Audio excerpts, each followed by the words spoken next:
Today on Isolation Nation, gotta be quiet. You don't want what happened yesterday with the dog to happen again. In the place where you gotta turn if you're thinking, man, I'm going out of my mind.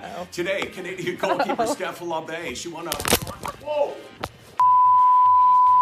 The dog is nuts. Wait, did you hear him? Today on the show, Sheldon Souray, Jordin Tootoo, two longtime NHLers with more in common than you could ever imagine. They have history, they have mental health, they have the desire to scrap. That's today on the show. And don't forget, tomorrow on the show, my old buddy, Sheldon. You might want to take the bass out of your tone. I'm not sure you know who you're talking to here, but I've never backed down from anything, so check your facts. Oh, God, it really is amateur hour.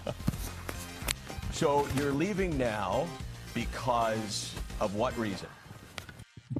Oh, man, that was a classic of all spending television and my life in TV. The thing I'm most famous for is Chael Sonnen leaving in the middle of the show. But he and I somehow got to be buddies afterwards, and he's going to join us tomorrow. So spread the word amongst UFC fans.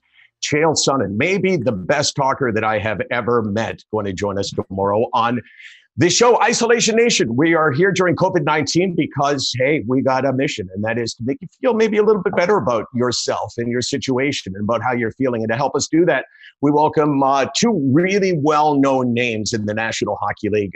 Jordin Tootoo, joining us from Kelowna, British Columbia. How are you, Jordin? I'm doing great. Thanks for having me today. Thanks for doing this. And Sheldon Souray, who is joining us from Las Vegas, Nevada. Good to see you, Sheldon. Good to see you too, buddy. Thanks for having me. So you guys, you guys ever, and I looked it up, you guys never fought, even though you both dropped your gloves a whole lot, but you never fought each other, did you?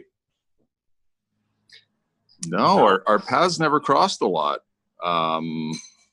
Plus, cousins don't fight, right, Michael? Us cousins, we don't fight each other. Right. Okay, well, let's explain that. Yeah, well, let's explain that, because when we clicked, I guess about a half hour ago, you guys, I don't think were aware of the fact that you do have similar, not identical, but similar backgrounds. Tell us about that, Sheldon. Yeah, I think we've just started talking. We don't know each other personally, but I do know Jordan's story, or a lot of it is, as it's pretty public. And you know, I grew up on a Métis settlement in northeastern Alberta, and I don't know if Jordan really knew that. So we just talked about that a little bit, and just caught up a little bit on our stories and where we're at. You know, both being in recovery. I told him that it's really good for a guy like me, even though he's a little younger than me, to see him doing so well after his career and in recovery, and that's like that he's a role model for me still. And so it's an honor to be on here with him and with you, buddy. I haven't seen you in a long time. Yeah, I haven't seen you, and it's really I mean this whole experience for me, it's weird how, like, it's a crappy time in most people's lives, right? So I'm not going to deny that, and all the people that are out of work and all of the hardship and people dying and people getting sick, but reconnecting with people in this format for me is an amazing experience. Now, Jordin, I was shocked when you said you didn't know that Sheldon had a Métis background, right? Well, I knew that he was of Native descent, and wasn't exactly sure where he grew up and all that. And like Sheldon said, we chat a little bit here, and, you know, growing up as a young Native kid, always, you know, looking out for other Native guys that are playing in the NHL. Sheldon was right up there with, you know, good buddy of mine, Aaron Asham, Sandy McCarthy, who I look up to, Gino Ojic. So great to connect with all you guys and reminisce and talk life. Okay, well, you hang on. Let me get some answers out of Souray for a second, and then we'll come back and we'll chat with you, and then we'll all chat once again together. So, Sheldon, you made reference to Jordin being a role model of sorts. Why did you need a role model? Give us a little bit of background with you and addiction. Well, I think, you know, I didn't really understand addiction. I know when I played, you know, drinking or drugs was not really it wasn't anything that was a concern for me. I know my dad was an alcoholic, but he had been sober for about 21 years when he passed in 2016. So I remember growing up with it, but not really seeing it during my my years of playing, my professional career.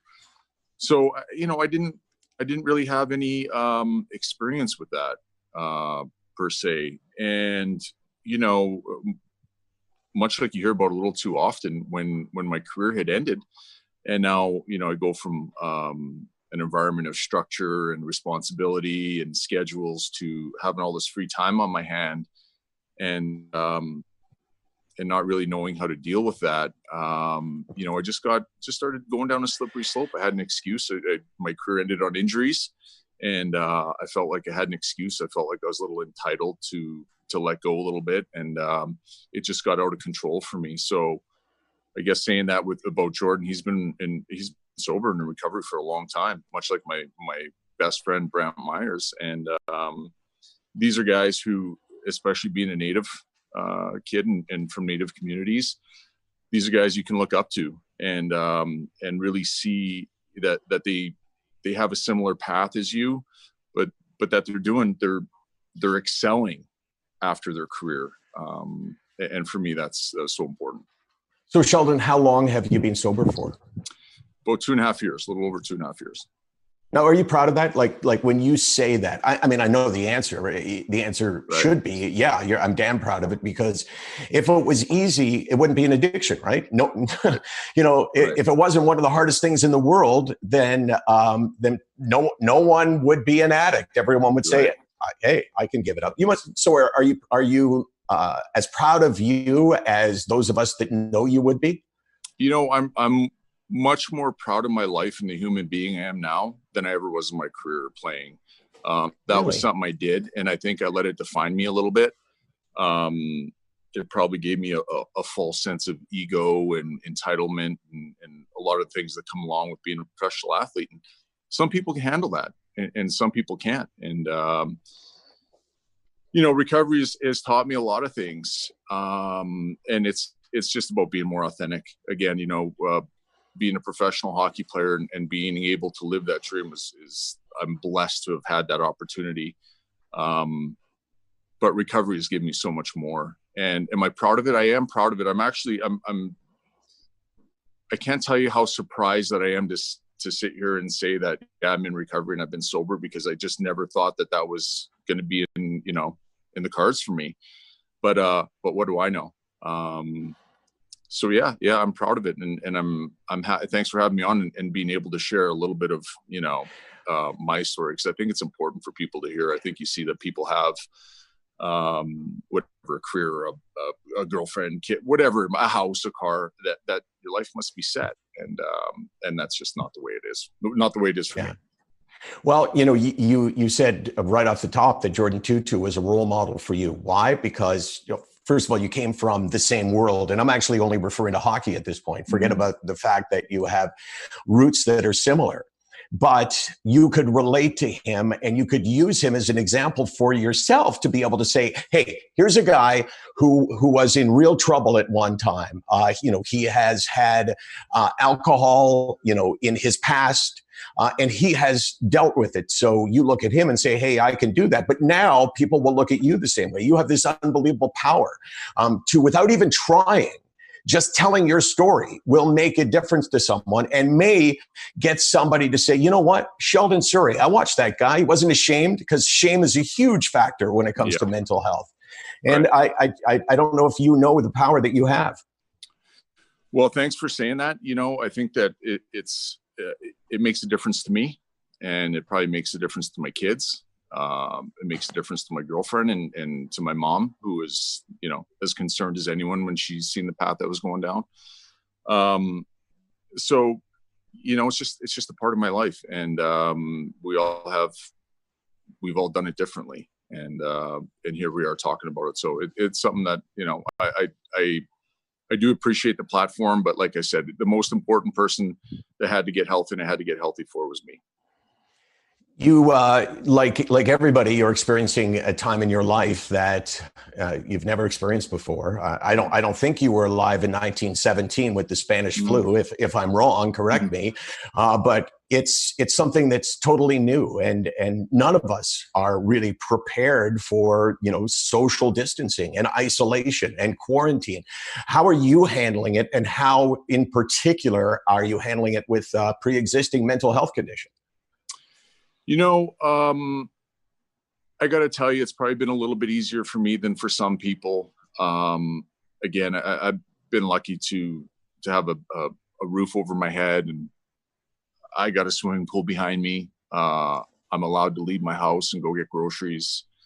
My oldest daughter's here with me.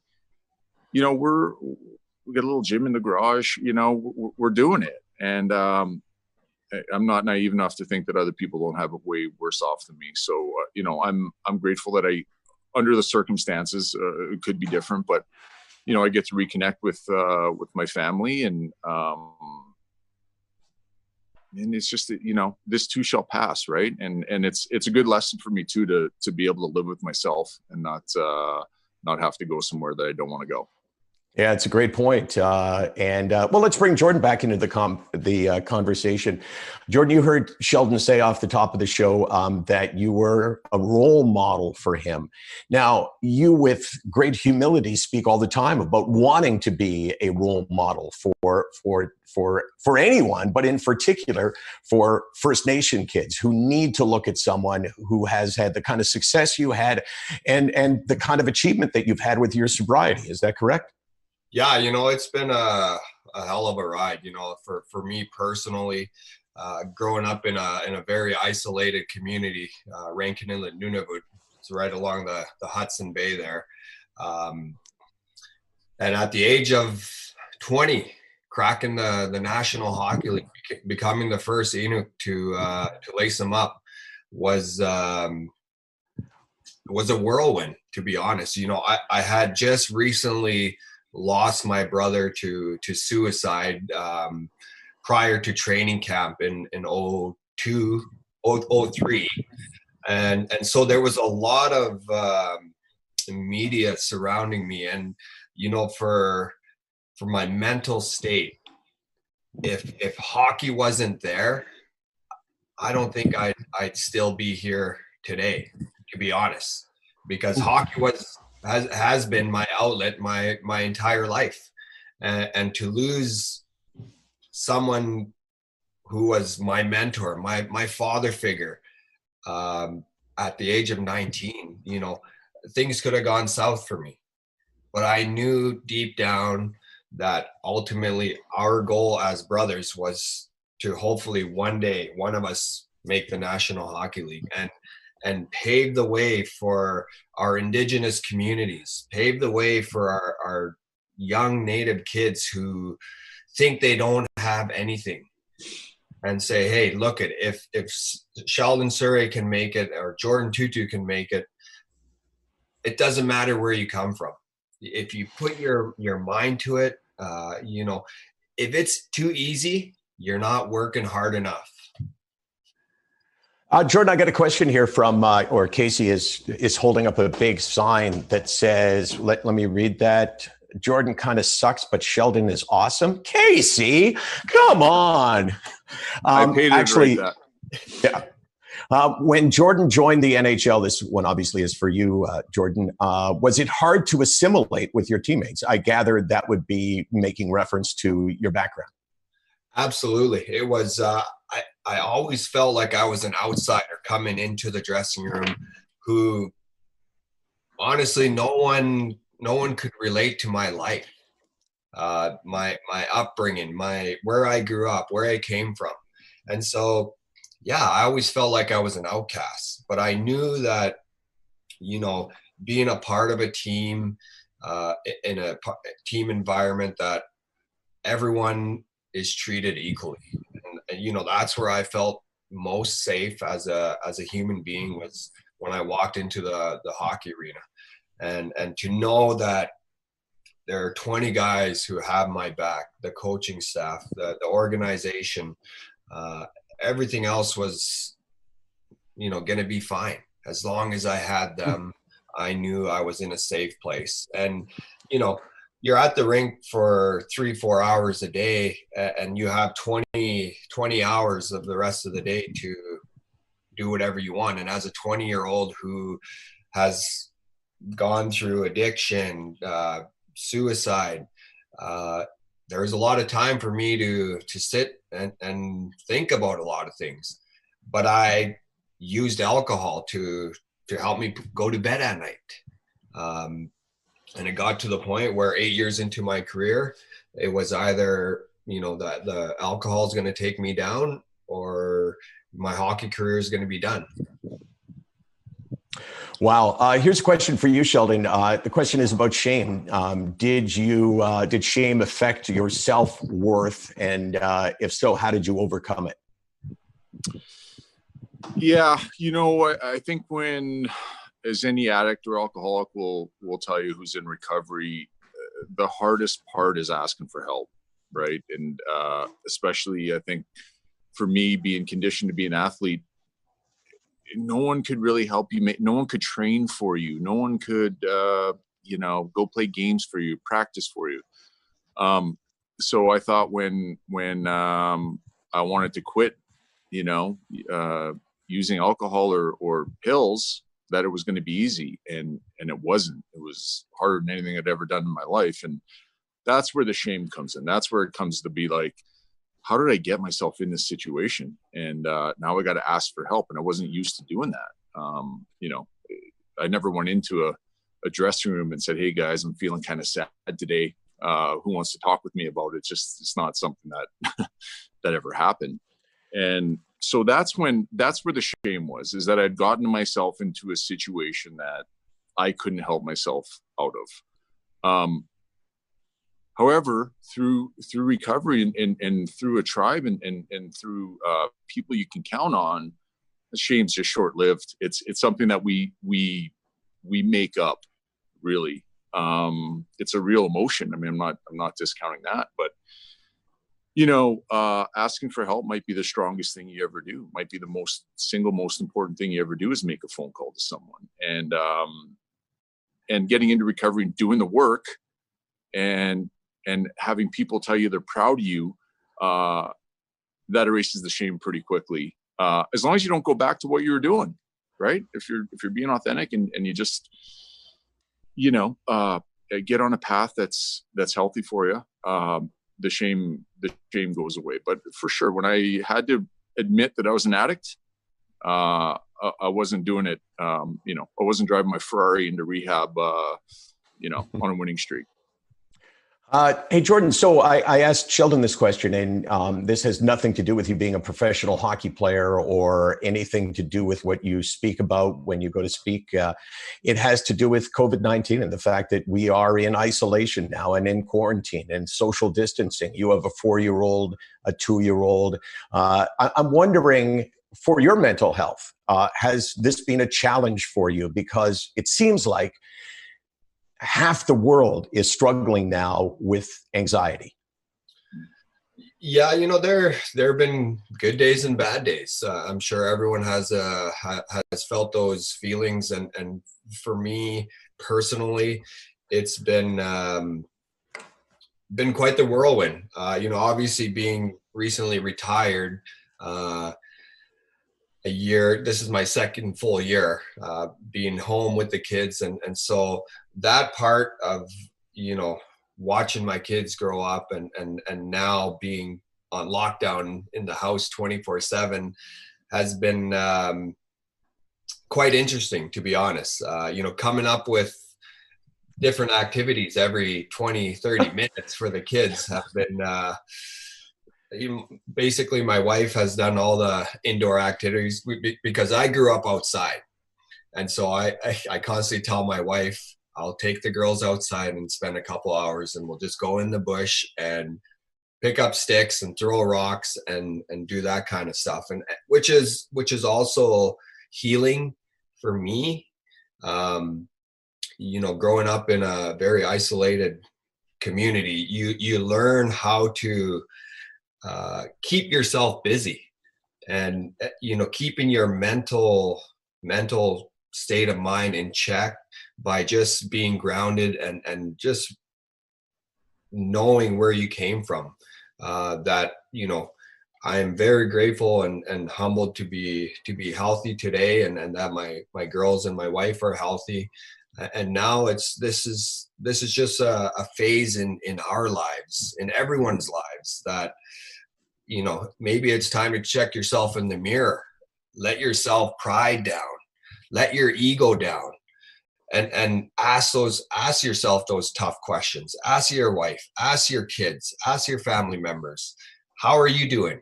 And as men, guys who have played in professional sports, we never talked about that stuff in the dressing room, right? I never went to my teammates and said, hey, how are you? How's your home life? How are you doing? Because it was off limits. Now in my recovery, I've learned how to communicate better. I grew up in a house where nothing was said. You shut the door and you put up with it. In my recovery, in my therapy sessions, I've had to relearn how to articulate those feelings and put them to words. And it's been tough, 9 years into sobriety, first couple of years, God, like it was hard. And, I give a lot of credit to the people that believed in me, Mr. David Poyle, Barry Trotz, my teammates in Nashville, because every guy who plays in the National Hockey League has a story.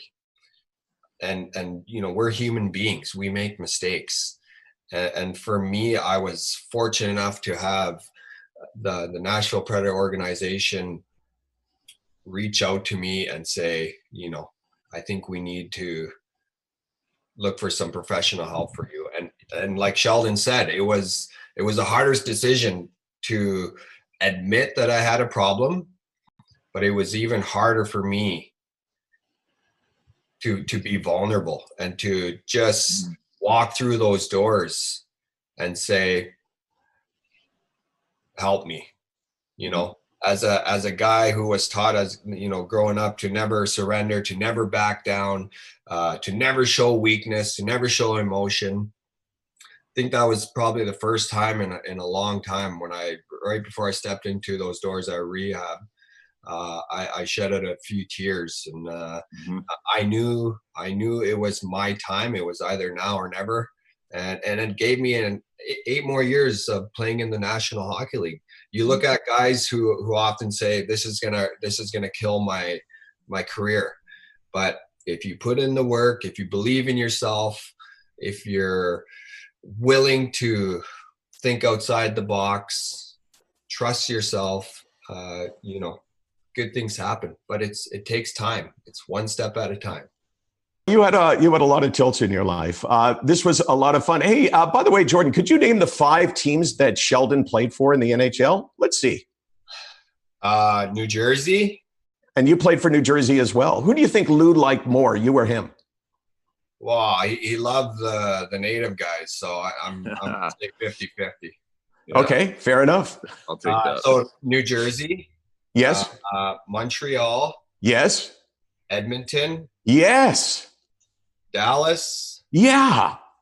And was it another Western team? Yes. Keep going west. Sunshine, baby. Oh, Anaheim. Nice job. And Sheldon, how about you? He played for 4 teams. Jordin did. Who were the 4? He played in Nashville. He did. He played in Chicago. He did. He played in New Jersey, like you said. He did. And one more team. Did he play in Detroit? He did. Oh, wow. Wow, look at this.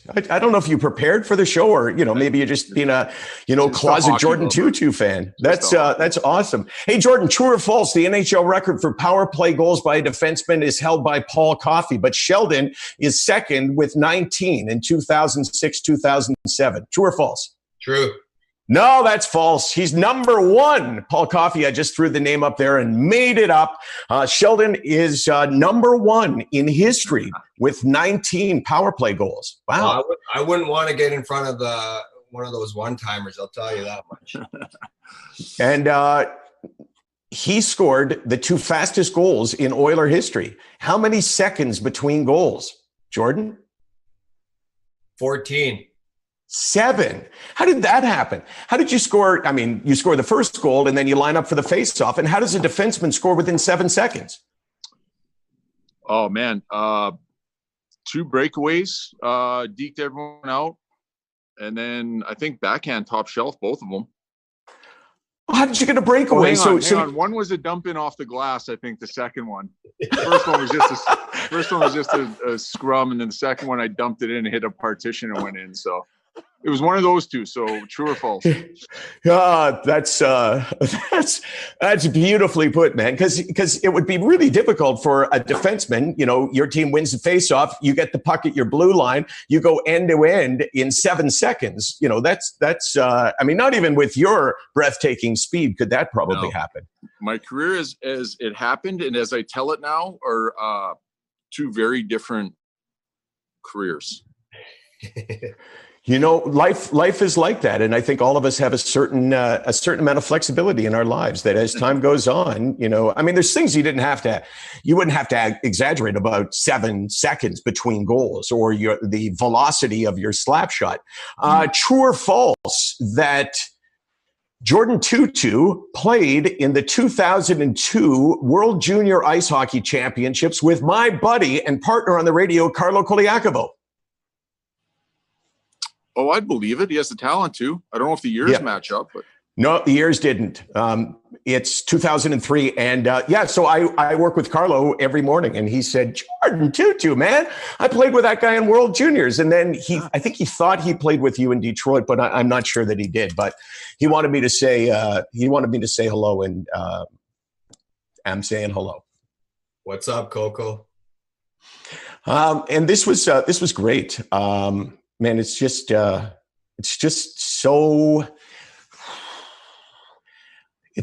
rewarding to hear guys tell their story, you know, just candidly and openly. And, you know, the thing that drives people to get better in their own lives and to take action in their own lives is the lack of shame. When you speak about your struggles, like as I speak about with depression, and as you guys speak about with mental health, but also with addiction.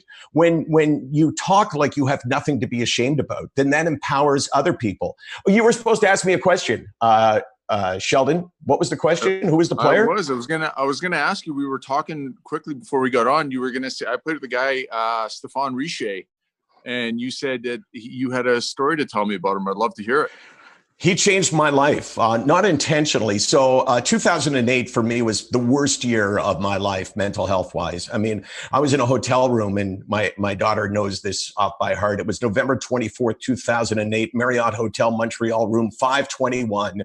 We were there shooting off the record at the Grey Cup, and 4 a.m. in the morning, I sat on the edge of my bed and I thought, wow, I know why people take their lives, because I was in so much pain that I was way more afraid of having to live through the next day than I would have been of dying. And in 2009, I was doing a lot better. And Sheldon, we had Stéphane Richer on the show. And I had read that he suffered from depression in the 1990s. Now, did you know that? I didn't know the specifics, but I knew that it was at that time, it was still, you know, it was taboo, but there was rumblings that he had some issues. So I said to him before the show, I said, "Hey, Sheldon, Stéphane, I've never met you before. You don't owe me anything, but is it okay if I ask you how you're doing with depression?" And he said, "No, it's very painful. I don't like to talk about it." So I said, "Okay, hey, I understand that. I'm glad I asked you, but if you'll talk about it, I'll talk about it." And I had never spoken about it before because I thought no one would care. And he said, "Okay, let's do it." So we went on the air. We talked for maybe 90 seconds. He told this crazy story about how after he won a Stanley Cup in New Jersey, 5 days later, he tried to end his life. And he said, can you imagine a Canadian kid? This is one of the most powerful stories I've ever heard as to how depression robs you of the ability to experience joy. He said, I was born in Montreal, drafted by the Canadiens, rookie of the year, last Montreal Canadiens still to score 50 goals. I win the Stanley Cup in 1993, and all I want to do is go home and get into bed and hide from the world. He said, imagine a Canadian kid never, ever experiencing joy from winning the Stanley Cup. And I said, well, hey, my story is very similar outside of the successes, obviously, that you had, but I understand what it's like to go without joy and without really caring about anything because nothing made you feel good. And that was it. Next day is what changed my life. Started getting emails, almost all from men and almost all of them saying, hey, I watched you and Stéphane Richer talk last night. And it was the first time in my life I've heard two men speaking about depression. And the fact that you talked about it without shame and embarrassment has empowered me to reach out to you and say, I'm telling you something I've never told another human being. And I'm like reading these things and I'm going, how the hell did that happen? And, I learned on that day that, the worst thing in your life, which for me has been mental illness, can be the best thing in your life because you get to use it to make a difference in someone else's life. And that gives you a feeling of self-worth that's pretty amazing. Yeah, that's so well said. And what you're doing and the way you let others speak to it it's incredible. We all think that we don't have something to offer. And when you're in, I was in the same boat. I was too chicken to kill myself, but some days I was just woke up and I couldn't wait to get back to bed. And again, from the outside, it looks like you have everything. So, depression, addiction, mental illness, it's all in one. And I think the important thing is there's people you can talk to and there's no shame in it. I mean, we've all gone through something, like Jordin said, we all have some sort of story. And just like you and Richie Boy talking, it resonates with somebody. And then it resonates with somebody else, and then maybe it empowers somebody else to share. So true. What did you call him? Richie? Did you call him Richie Boy? We call him Richie Boy. Yeah. You guys, you know what? That's the thing. I mean, I work with Carlo every morning, and who do we have on the show the other day? And he's using his nickname, and I say, Carlo, nobody knows like who you're talking about. You're using nicknames for every player that you ever played with. All of a sudden has a nickname. Yeah. And like normal human beings outside of hockey players never do that. By the way, he told me about this thing called the shoe check, where you crawl underneath the table and you squirt mustard on somebody's shoe and then you get up and you think it's really funny. I said to him, is that like really funny, or is that not like the stupidest thing? He goes, oh my God, it's the funniest thing because the guy gets mad. So I don't know, Jordin, you tell me, is the shoe check funny? Well, I think in that moment, it's pretty funny when you have a guy who just, bought a brand new pair of dress shoes and you're out for dinner with all the boys and you dump, mustard, ranch, whatever you can find, HP, hot sauce. And usually you try and get the rookies, right? It ain't a good thing if a young guy is trying to get a veteran guy because, back in the late night, back in the day, you have to earn your respect. And I feel that, when I left the game a couple of years ago, I see that trend of, earning your respect is kind of faded away with the new era of kids coming up. And, when I first started, God, I did as I was told by any veteran guy. I didn't get off the bus. I was the last guy on, last guy off. And, getting on the plane, you wait till the veteran guys have eaten. And, towards the end of my career, that respect kind of faded away. But all in all, the shoe checking and jokes that are played amongst the boys in the dressing room are always a good laugh. I guess, we non-hockey players are, maybe our humor is a little more sophisticated than squirting mustard on a guy's new shoes. But hey, you guys excelled. You became one of the best hockey players on the planet to make it to the NHL, and now you use your platform to make a difference in people's lives. And that's amazing. Really good to talk to you, man. Thank you so much for spending this time with us, sharing your story.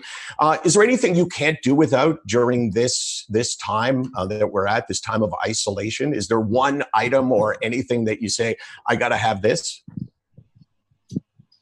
You want to go first, Sheldon, or me? Yeah, you go first. Go ahead, buddy. You sound like you're ready.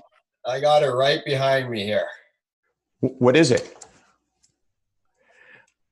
I need my Tim Hortons every day. So are you going drive-through, or obviously you make your own because you got the container there? My wife's Italian, so she has perfected the coffee making for me. So yeah. What did she say? I don't know. She's mumbling in the background there. No, that didn't sound mumbled. How about you, Sheldon? What's one thing you can't do without? I can't do without probably my my girlfriend or my dad. There's some sort of human connection each day. I mean, I think it's got to be super tough for some people who are just doing this on their own. It's got to be super tough. So just having a little bit of that human connection each day. You know, we can look at the glass any way you want, right? Half full, half empty. Some people are probably, I can't imagine how hard it is putting myself in Jordin's shoes with 2 young kids and having to do this and keep busy. But it's also a blessing. So, right. So the human connection for me is hey, you know what, Sheldon? It's a bit of a dick move on your part because Jordin points out coffee and then you take it to be Mr. Sensitive. Yeah. You know, I can't do without these people in my life. His so I could one up him. Yeah, you really did. But I felt that, Jordin, because I asked you to use a prop. You did, and Sheldon went with some kind of sob story that Yeah, you did, guys. A pleasure. Thanks. Let's do this again. Much respect for both of you. Thank you. You bet. Thanks. Nice meeting you, Jordin. Thanks for sharing the story, man. Likewise. Awesome. Love that. Nice meeting you, Jordin. It's funny how, we all make the assumption. It's kind of like, they both have First Nations backgrounds. In a lot of ways, I thought that they probably would have realized that about the other or talked about it. It's kind of like Jewish geography, but for First Nations, where we Jews, we think we all know each other, but maybe that's not the case. Anyway, as we wrap this up, our boy Sean Cullen, one of the funniest guys on the planet, who's helping us through this time of great anxiety. He's got a hat on today. Sean, let's roll it, Phil. This is Buford T. Violence, and I'm talking to the man in Vancouver who thinks his civil liberties are being infringed upon by this quarantine. Well, I'll tell you what, I'm going to come over there and break your ass into little pieces and then reassemble them into an ass you don't recognize. This isn't just about you. This is about all of us together. So pull it together, or I'm going to kick your spine so hard it'll poke out the top of your head. Check out the hashtag COVID-19 online comedy fest. Sean Cullen is a really funny guy. That's what we do. We do this every day, Monday to Friday. It's called Isolation Nation. There's really only one purpose to it, that you watch, you listen, and maybe you hear something that makes your day a little bit easier. That's the goal of SickNotWeak every day, especially at this time with COVID-19. And thanks to Jansen for saying, hey, you know what, Michael? Why don't you go out and do something and make us proud? And we hope that we're making them proud right now. I try to come up with a little saying at the end of every day. Today, it's going to be this. Depression doesn't make me stupid. Depression makes me think I'm stupid. It doesn't make me stupid. It makes me think I'm stupid. It's all about self-esteem. We'll talk more about that tomorrow on this show, Isolation Nation, with Chael Sonnen. I dare you, Sonnen, to walk off on me again. I will not accept that. Actually, I would love that. We'll see you tomorrow.